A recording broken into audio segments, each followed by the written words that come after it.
Welcome to day 4 of my 5-part series on emotional intelligence and how it affects every aspect of our lives.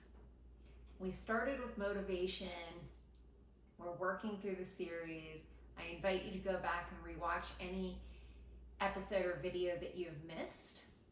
And today, we are going to talk about active and empathetic listening, why it's important, how it affects your relationships with your children, your parents, your significant other, your friends, and your coworkers. Very, very important topic. And emotional intelligence is directly related to the principle of listening. So to listen with the intent to understand is very different from listening with the intent to respond or react. When we listen with the intent to understand, we build connections.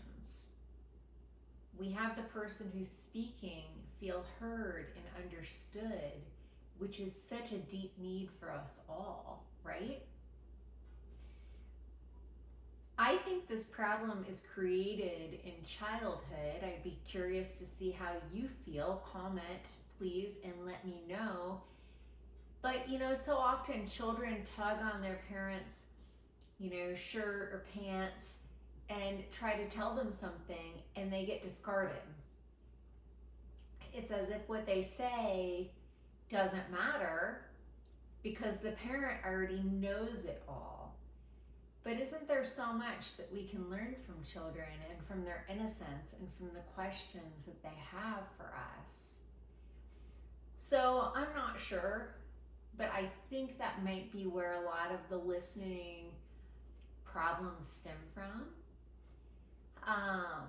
But it feels fantastic when someone takes the time to fully listen without interrupting, adding their own opinions, or offering unsolicited advice.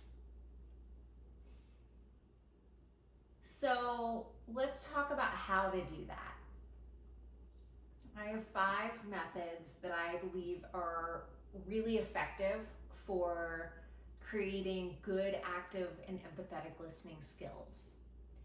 Number 1, turn off all your electronics. Put your phone away by all means, but turn the TV off, turn the radio off, turn the computer off, and fully listen. If you are thinking about anything else other than what is being said to you, you're not actively listening.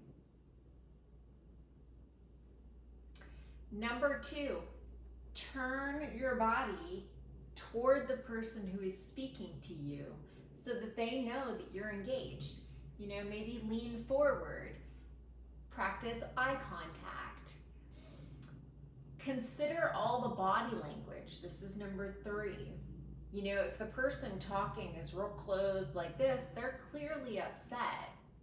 So it's important to try to understand what caused that upset and to relate to how they're feeling. So be relaxed with your body language, open and receptive to what is being said to you, even if it's upsetting. And that's where emotional intelligence plays a real role. And I'll get back to that in a few minutes. Number 4, when they finish speaking, ask pertinent questions that show your interest. You're basically asking them to continue the conversation.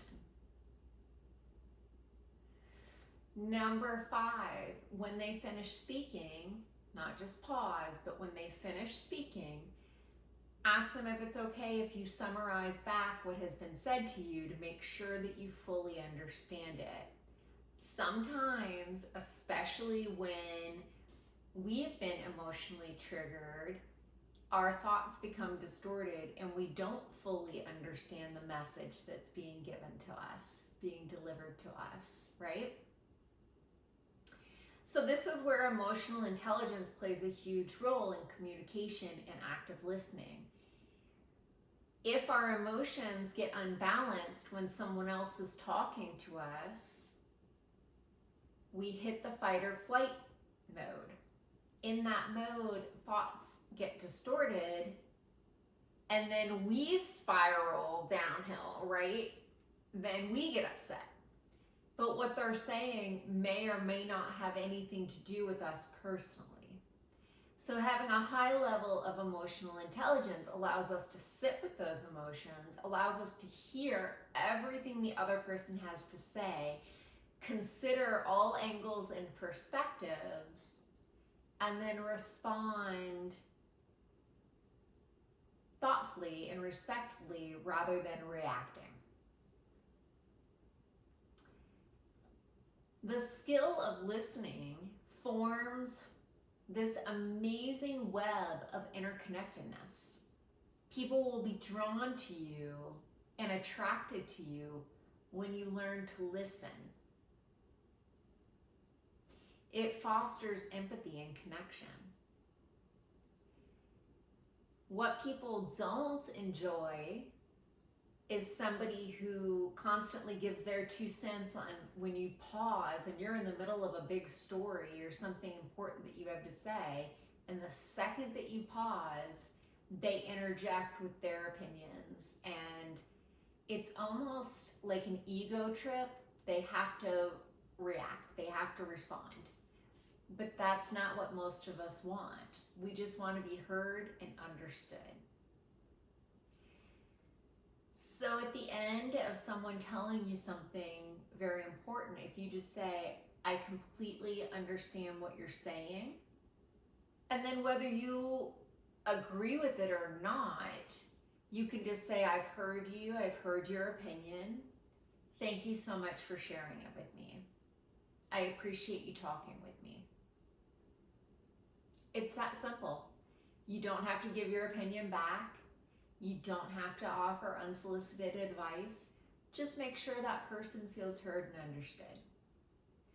So that's my tip for today on active and empathetic listening. I hope it helps. I think it will help foster all relationships in life.